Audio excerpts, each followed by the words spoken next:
الله رب محمد صلى عليه وسلم نحن عباد محمد.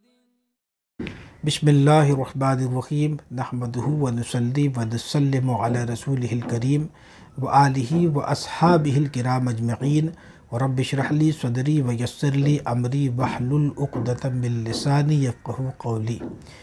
آج کی نشست میں حضرت خضر علیہ السلام سے ملاقات کے دو نسخے عرض کروں گا. ایک نسخہ تو نہایت ہی آسان ہے، اس میں آپ کو کچھ کرنا نہیں ہے، بس کروا دینا ہے. اور دوسرا نسخہ جو ہے وہ نمازوں کا ہے، اور اسے آپ چاہے تو روز پڑھے اگر شرح صدر ہو اور اشتیاق زیادہ ہو، شوق زیادہ ہو تو آپ روز پڑھیں، ورنہ یہ کہ جب اللہ توفیق دے، جب شرح صدر ہو تو اس نماز کو آپ ظہر کے بعد پڑھ لیا کریں.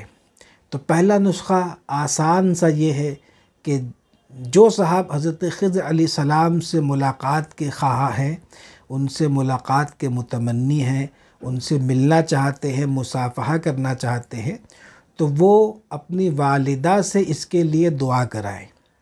اگر ان کی والدہ ہاتھ اٹھا کر اللہ کی بارگاہ میں اپنے بیٹے کے لیے دعا کر دیں گی کہ یا اللہ میرے فرزند کو، میرے بیٹے کو تو خضر علیہ السلام سے ملا دے اور ان کی صحبت نصیب فرما، تو انشاءاللہ تعالی والدہ کی دعا سے بہت جلد خضر علیہ السلام سے ملاقات ہو جائے گی. اچھا، بہت دفعہ ایسا ہوتا ہے کہ ملاقات ہو جاتی ہے لیکن بعد میں پتہ چلتا ہے یا احساس ہی نہیں ہوتا ہے.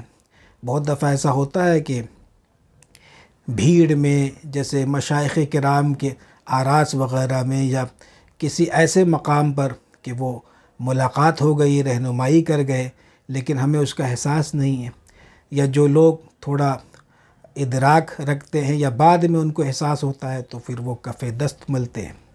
بہرحال لیکن یہ کہ والدہ کی دعا سے حضرت خضر علیہ السلام سے ملاقات ہو جاتی ہے.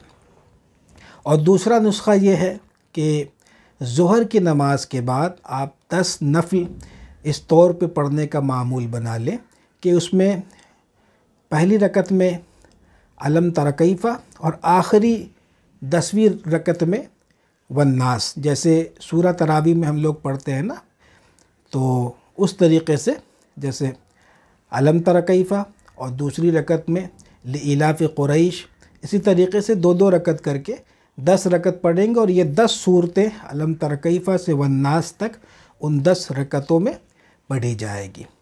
تو اس کو آپ اگر ظہر کی نماز کے بعد پڑھنے کا معمول بنا لیں گے ہمیشہ، تو انشاءاللہ تعالی بہت جلد حضرت خضر علی نبینا علیہ الصلوۃ والسلام سے آپ کی ملاقات ہوگی، آپ ان کی صحبت سے مشرف ہوں گے.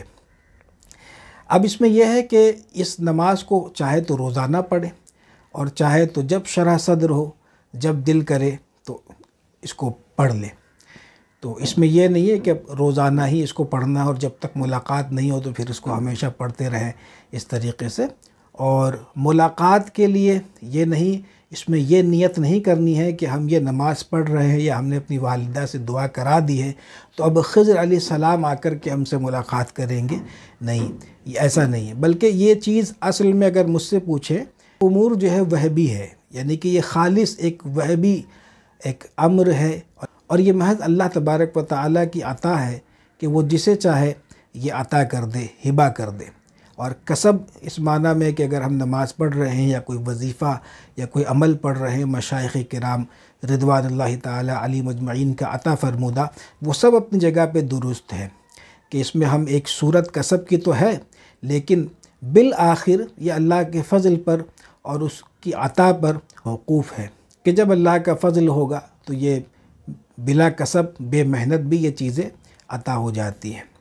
اور اس میں کوئی شک اور شبہ نہیں ہے کہ حضرت خضر علیہ السلام باحیات ہیں، اور ہر سال حج میں حضرت خضر اور الیاس علیہ السلام حاضر ہوتے ہیں. اور یہ کہ بہت سارے بزرگان دین کے مزارات کے بارے میں یہ مشہور ہے کہ وہاں حضرت خضر علیہ السلام وہاں پہ حاضر ہوتے ہیں اور لوگوں کی رہنمائی کرتے ہیں، ان کے لیے دعائیں کرتے ہیں. تو یہ باتیں جیسے تواتر سے ثابت ہیں۔ تو یہ 2 نسخے ہم نے خضر علیہ السلام سے ملاقات کے عرض کر دیے۔ جن صاحب کو بھی اس طریقے پر عمل کرنا ہے وہ کر لے۔ اس میں ایک تو نہایت ہی آسان ہے، وہ تو ہر بندہ خدا کرا سکتا ہے اپنی والدہ سے۔ اب بھئی جس کی والدہ اگر نہ ہو، یہ اچھا ذہن میں آ گیا کہ اگر کسی کی والدہ نہ ہو تو وہ کیا کرے؟ تو میرے خیال میں اسے چاہیے کہ اپنی خالہ سے اس کے لیے دعا کرائیں اگر خالہ حیات ہے تو۔